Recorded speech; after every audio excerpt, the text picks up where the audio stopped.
अरे अनुज जी, ये आप क्यों उठा कर ले आए? वैसे ही हमारा एक कमरे का घर है, आखिर इतना सारा सामान रखेंगे कहाँ हम? रहने दे बहू, ये हमारी कभी नहीं सुनेगा।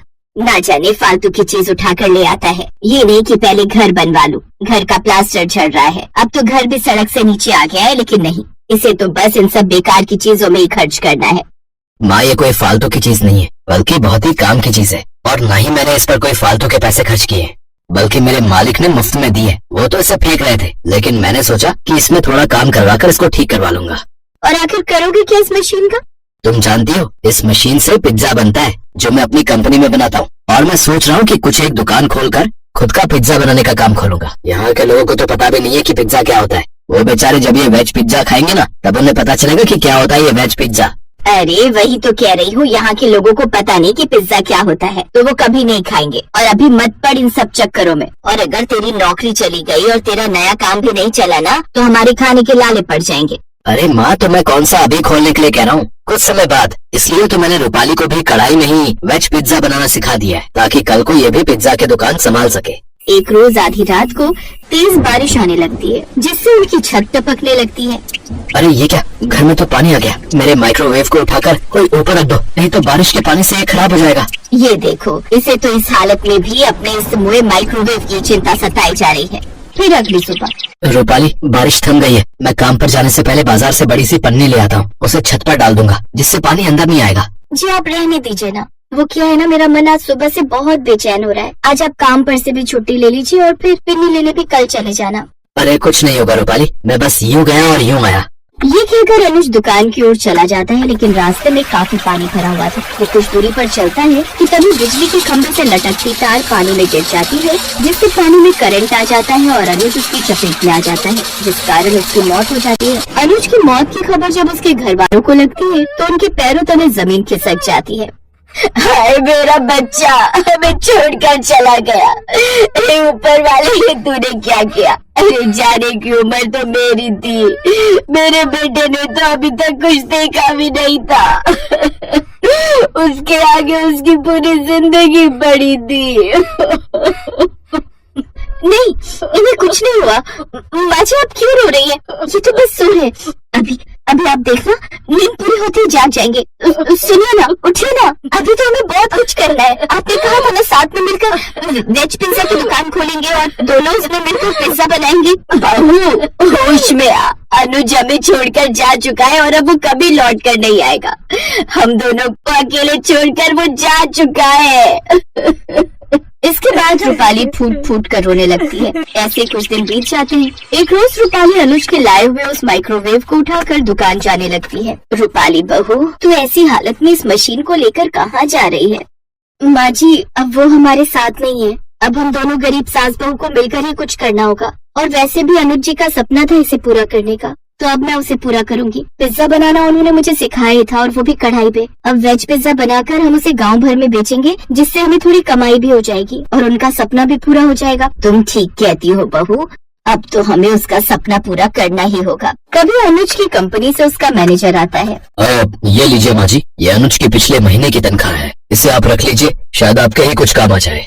बहुत बहुत शुक्रिया बेटा, ये पैसे हमारे बहुत काम आएंगे। माँ जी शुक्रिया मत कहिए, ये पैसे अनुज की मेहनत के हैं।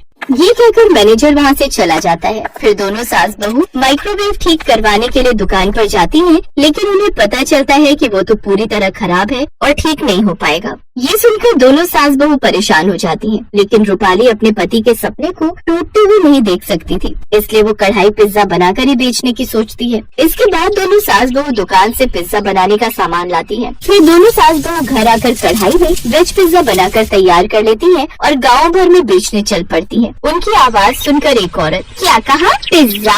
ये पिज्जा क्या होता है? अरे बहुत ही मजेदार होता है ये पिज्जा, बबलू के पापा ने खिलाया था जब एक बार हम किसी काम से शहर गए थे। हाँ, लेकिन अब आप सबको पिज्जा खाने के लिए शहर जाने की जरूरत नहीं है। अब अपने गांव में ही आपको सस्ता और ताजी सब्जियों से भरपूर पिज्जा खाने को मिल जाएगा। वाह, फिर तो मजा ही आ जाएगा। वैसे रेट क्या है इसका? जी सिर्फ 50 रुपए। अरे वाह, इतना सस्ता। अच्छा तो लगा दो जल्दी से मेरे लिए वेज पिज्जा। हाँ, और मेरे लिए भी। उनका बनाया हुआ वेज पिज्जा सबको बहुत पसंद आता है।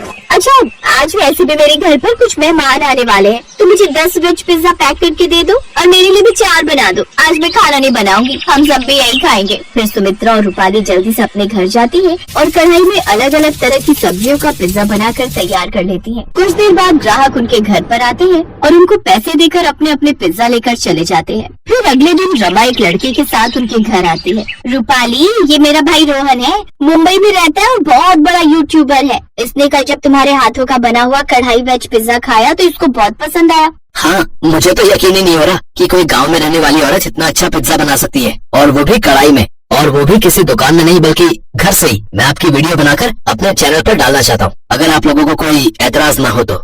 भला हमें क्या एतराज होगा। बताइए माँ जी, आपको ये कढ़ाई वेज पिज्जा बनाना कहाँ से आता है? आज तक सबने माइक्रोवेव में बने हुए पिज्जा तो खाए होंगे, लेकिन कढ़ाई पिज्जा हमने पहली बार देखा है। बेटा, मुझे ये सब मॉडर्न खाना बनाना कहाँ आता है। ये सब तो मेरी बहू ने मेरे बेटे से सीखा था, जो कि एक कंपनी में पिज्जा बनाने का काम करता था। जी माँ जी बिल्कुल सही कह रही हैं। और ये कढ़ाई वेज पिज्जा भी मुझे उन्हीं ने बनाना सिखाया था। ये उन्हीं का सपना था जिसे हमने पूरा किया है। रोहन उनकी वीडियो बनाकर अपने चैनल पर अपलोड करता है। अब सास बहू का कढ़ाई वेज पिज्जा हर जगह मशहूर हो जाता है, जिससे उनकी माली हालत काफी सुधर जाती है और अब वो खुद का बड़ा पक्का घर बनवा लेती है। कुछ समय बाद अब वो खुद का रेस्टोरेंट खोलती है जिसमें पिज्जा ही बेचती है। अब वो और भी लोगों को काम पर रख लेती है। उसे देखकर सास की आंखें भर आती है और वो उसे गले से लगा लेती है।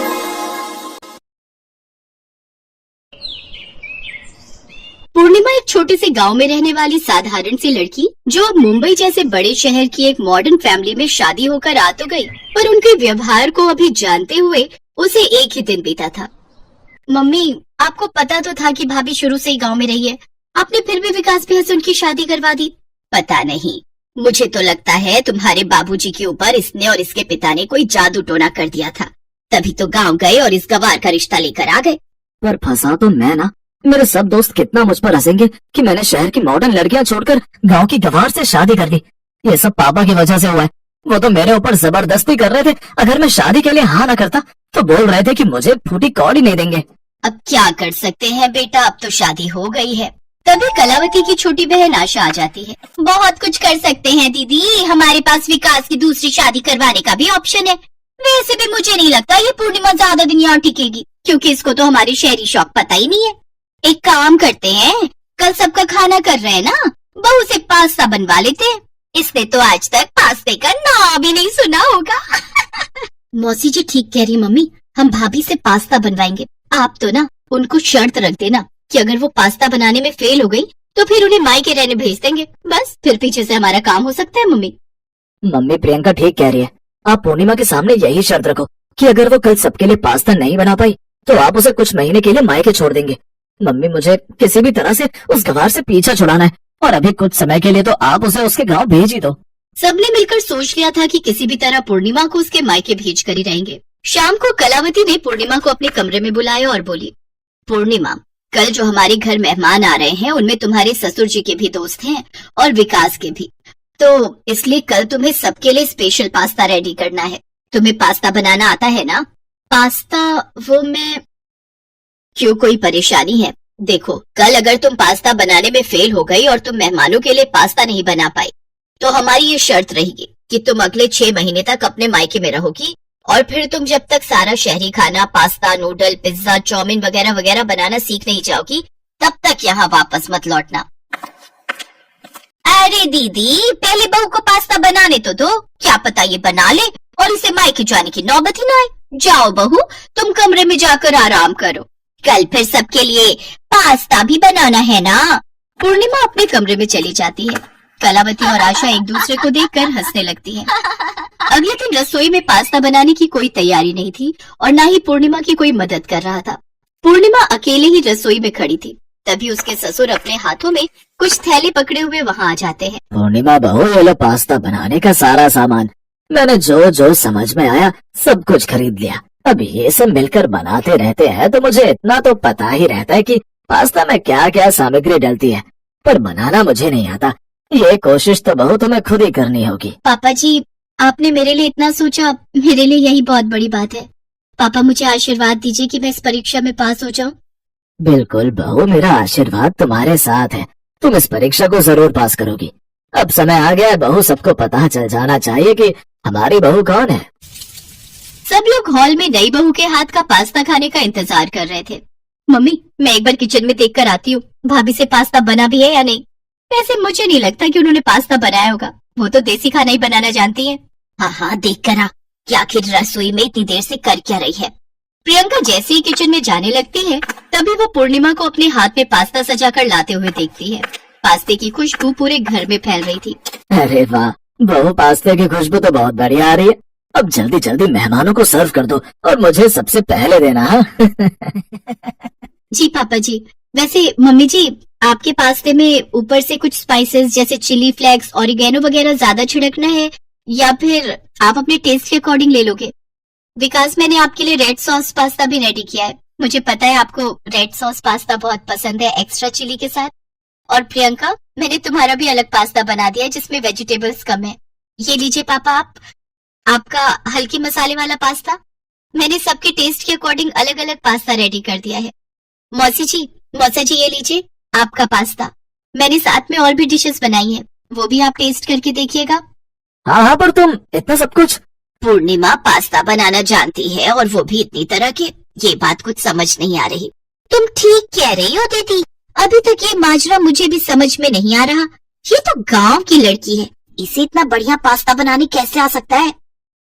मम्मी, पास्ता तो बहुत टेस्टी बनाया भाभी ने। इसका तो टेस्ट ऐसा लग रहा है जैसे किसी फेमस शेफ ने बनाया हो। पूर्णिमा के ससुर अपने कुछ जान पहचान के लोगों को पूर्णिमा से मिलवाते हैं। उन्हीं मेहमानों में से एक औरत पूर्णिमा का नाम लेते हुए बोली, शेफ पूर्णिमा, आपकी बहू है best chef of the year का ताज पहनने वाली शेफ पूर्णिमा। मुझे तो सचमुच तुमसे मिलकर बहुत खुशी हो रही है। तुमने जो रेसिपी अपनी साइट पर डाली थी ब्रेड का पिज्जा बनाने वाली, वो मुझे बहुत पसंद आई थी। मैंने उसे ट्राई भी किया, बहुत टेस्टी बना था वो। Thank you aunty. वैसे जब से अभी शादी हुई है तब से तो मैंने अपनी साइट खोल कर ही नहीं देखी, कुछ काम ही नहीं किया उस पर। अब फिर से कंटिन्यू करूंगी। और थैंक यू, आप सबके प्यार से मुझे इतनी प्रेरणा मिलती है कि मैं आगे और भी नई नई रेसिपीज डालती रहूंगी। पूर्णिमा की बातें सब गौर से सुन रहे थे। सब लोग हैरान रह गए कि जिस पूर्णिमा को वो गांव की गंवार समझ रहे थे, वही गांव में पली बढ़ी पूर्णिमा अपने हुनर से बहुत सी कुकिंग प्रतियोगिताएं जीत चुकी थी और शेफ ऑफ द ईयर का अवार्ड भी उसे मिल चुका था। सब लोगों के जाने के बाद पूर्णिमा अपने बारे में बताती है। पापा जी ने ही मुझे मना किया था कि मैं आप सबको अपनी सच्चाई ना बताऊं। आप सबने मुझे प्यार दिया ही नहीं। आप सबने सोचा ये तो गांव की लड़की है, इसे कुछ नहीं आता होगा। पर ऐसा नहीं है मम्मी जी, गांव की लड़कियां भी बहुत पढ़ी लिखी हो सकती हैं, अच्छे मुकाम पर पहुंच सकती हैं। मुझे बस आप सबकी सोच को बदलना था। शायद आप सबकी सोच अब बदल चुकी होगी, पर मुझे सचमुच इन कुछ दिनों में बहुत दुख हुआ। किसी ने भी मुझसे प्यार का एक शब्द तक नहीं बोला। सब मुझसे नफरत ही करते रहे, मुझे इस घर से निकालने की कोशिश करते रहे। मैं अपना घर छोड़कर यहाँ आई आप सबका प्यार पाने के लिए, अपनी पूरी जिंदगी यहाँ बिताने के लिए। पर आप सब तो मुझे यहाँ से निकालने के लिए प्लान कर रहे थे, मैं सब जानती हूँ। अचानक बोलते बोलते पूर्णिमा बहुत तेज रो पड़ी।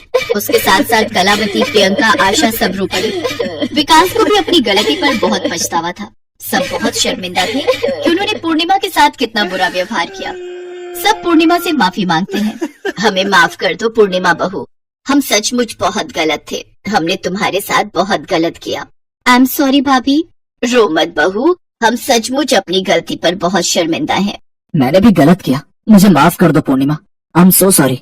सबको अपनी गलती का एहसास था, इसके लिए पूर्णिमा सबको माफ करके अपने जीवन की नई शुरुआत करती है।